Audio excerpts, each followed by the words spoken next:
Hello and welcome to my channel, and welcome to a special video today.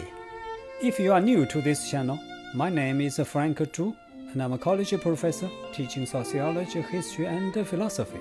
I'm also an award-winning landscape photographer.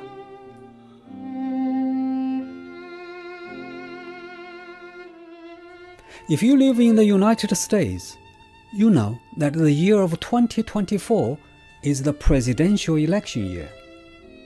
As the election day is coming up, I'm getting asked more and more questions. So today, I'd like to make a video answering some basic questions about the presidential elections here in America. At the end, I will share with you a few of my own observations and critical thoughts. Today's video may be a bit longer than usual, but I'll try to keep it short.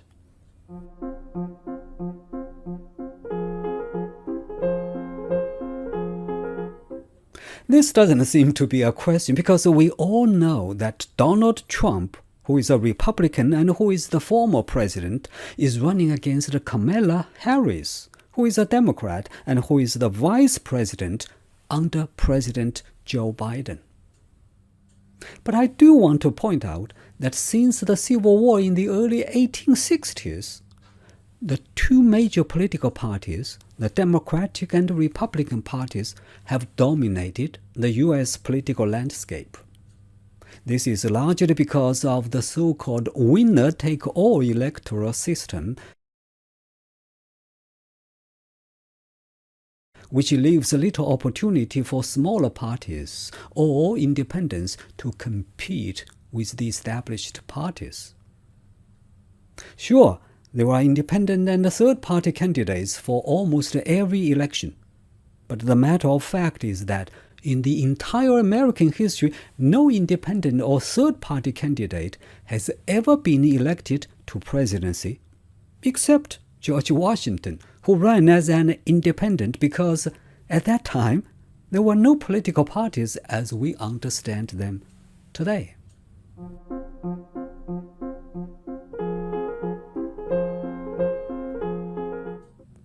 The presidential election, which is also called the general election, is to be held on Tuesday, November the 5th this year.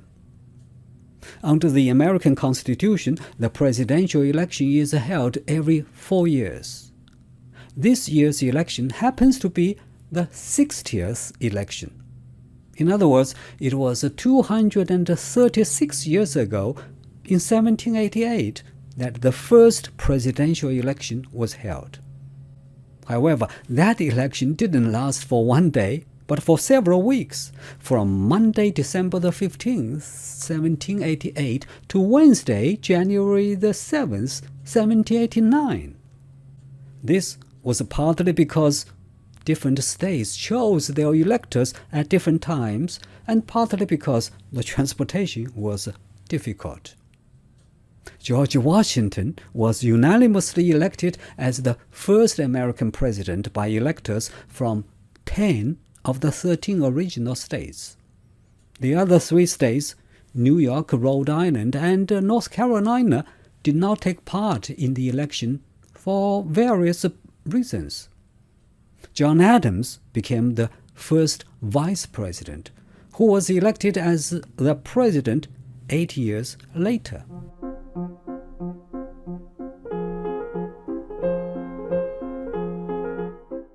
From 1788 until 1845, all states in America were allowed to hold elections any day within 34 days before the first Wednesday in December. However, on January the 23rd, 1845, the U.S. Congress passed a law which unified the date of the election for all states and fixed it to the first Tuesday after the first Monday in November. November was selected by the Congress because it was considered as the best month for most people in America. Why? Well, the reason is simple. The majority of Americans were farmers at that time. farm culture explains why election day was set in November. Spring and early summer elections would interfere with the planting season, and late summer and early fall elections would overlap with the harvest. So, the month of November, which was after the harvest was complete but before the arrival of harsh winter weather, was considered as the best choice. Tuesday in November was selected because it was considered as the first and most convenient day of the week to hold elections. It gave U.S. citizens enough time to travel to the polling stations and back, one day each way. You may ask, why not on a Sunday? Well, it was impractical because the majority of Americans attended church on Sundays. Wednesdays were not good either because Wednesdays were usually market days for farmers. So, Tuesday was chosen. As a tradition, Tuesday has remained to be the election day until nowadays, even though most Americans are not farmers anymore.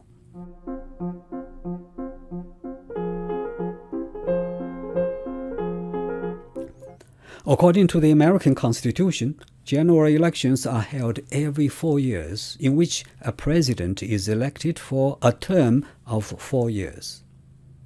The general elections also elect all the House of Representatives, which is a total of 435 members, who are elected for a term of 2 years.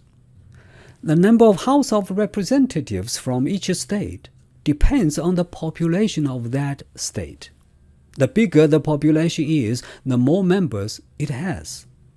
For example, California, being the most populous state, has a total of 53 representatives, bigger than any other state.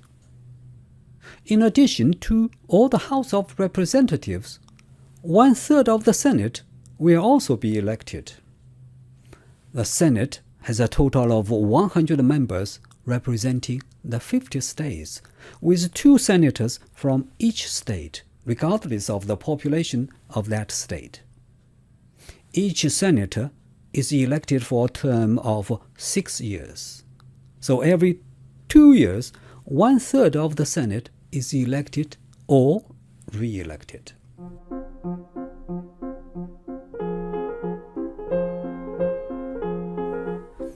This is one of the questions that I get asked most often. It is indeed most confusing, but it is essential to understanding the election process. So, let me spend a little more time answering this question. First of all, the Electoral College is not a physical place. It refers to a process which is only used during presidential elections every 4 years. During the Constitutional Convention of 1787, delegates argued about how to elect the president. Some delegates wanted the president to win by popular vote, while others argued that either Congress or state legislatures should elect a leader. As a compromise, the Electoral College was created to satisfy the concerns of these two groups. Citizens cast their votes for a candidate, but the electors actually choose the president. But who are electors, you may ask? Electors are agents from each state who have pledged to vote for a presidential candidate based on the popular vote of their state.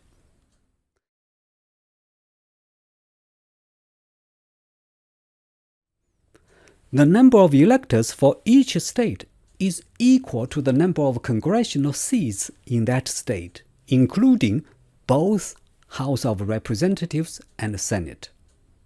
There are a total of 538 electors, which correspond to the 435 state representatives, 100 state senators, as well as the District of Columbia's 3 electors. If you do the math, you will know that In order for a candidate to be elected president, he or she needs to secure 270 Electoral College votes.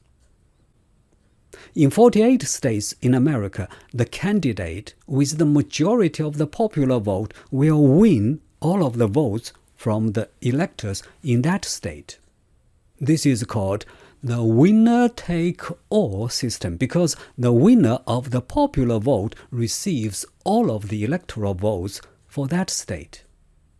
However, there are two states, which are Maine and Nebraska, which use the congressional district method. Through this method, these two states are divided into a number of districts. The winner of each district is awarded one electoral vote, and the winner of the statewide popular vote is awarded 2 additional electoral votes. As I said, the Electoral College is an essential part of the American political process for electing a president. However, I think this is one of the flaws of the American political system because a candidate can win the popular vote and still lose the election. For example, in the 2000 presidential election, Al Gore won the popular vote with 51% of the votes. But George W. Bush won the majority in the Electoral College with 271 electoral votes. This happens especially when a candidate wins in bigger states but loses in smaller states. For example, Rhode Island, which has a population of about 1 million, has 4 electoral votes. In comparison, California, which has a population of over 39 million, has only 54 electoral votes.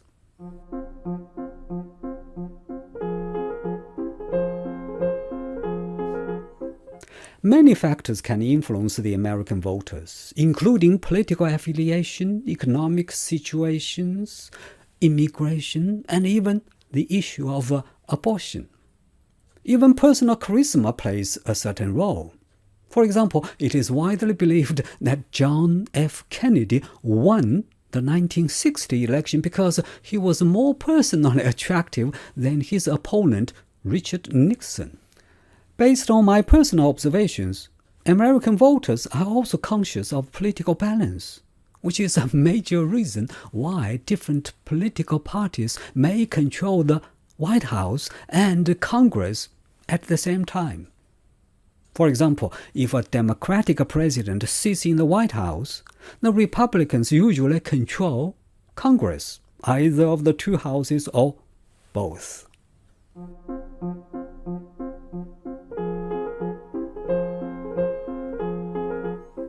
Traditionally, the presidential results were revealed on the same day. However, it is nowadays taking more time, especially as a result of more and more Americans using mail-in ballots, which takes more time to count than those cast in person. For the 2024 election results, many people predict that it will be the same as the 2020 election, taking several days for the public to know the official results.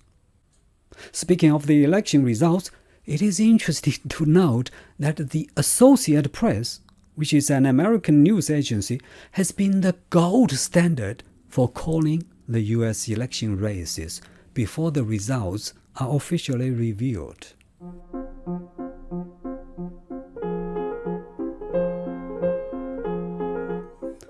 Only the American citizens can vote in a federal election, including the presidential election.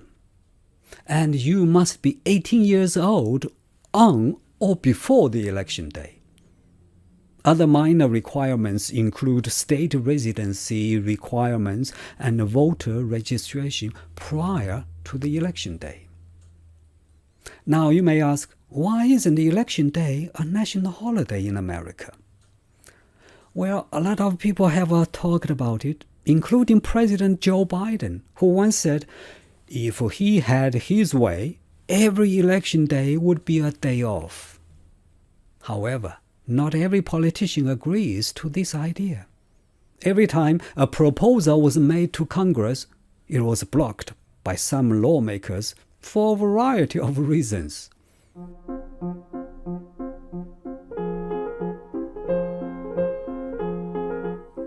In the US, no one is required by a law to vote in any local, state, or presidential election.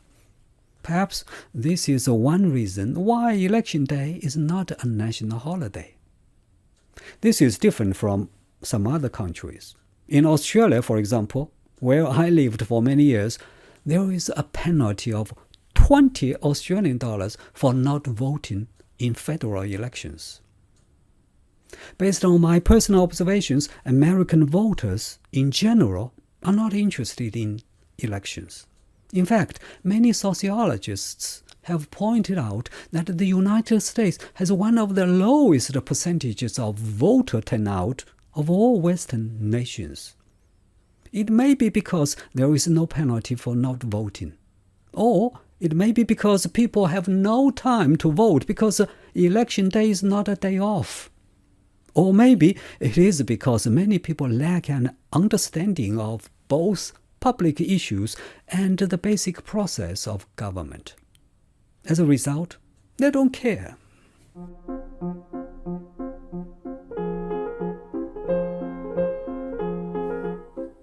As someone who is interested in politics, I have been frequently asked for my predictions for this election.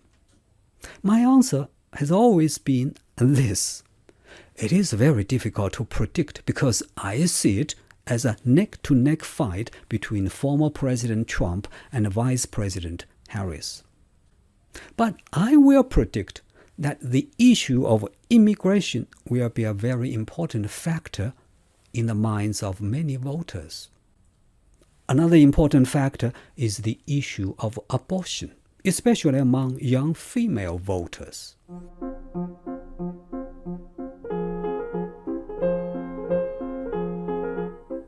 First, it has become an extremely expensive process. Nowadays, it is absolutely impossible for anyone without a large amount of money or without a large amount of donations to run for president. Secondly, the political and ideological differences between candidates are becoming more and more substantial. And as a result of this political polarization, the American voters are deeply divided. What is worse, the big political and ideological differences have given rise to violence, including attempts of political assassination. Another result is that the American policies, especially foreign policies, can change dramatically when a new president is elected into the White House, which is often perceived as an uncertainty by foreign leaders. Thirdly, it is now common that politicians, including presidential candidates, make too many promises just to win more votes. Many of those promises they know they cannot keep, even if they are elected. This leads to deteriorating image of politicians in terms of integrity among voters, which is definitely a reason for lack of interest in politics by people in America.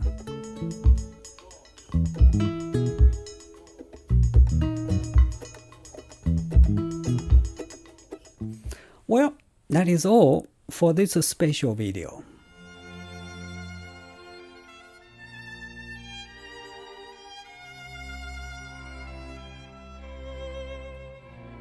Thank you for watching, and I will see you in the next one.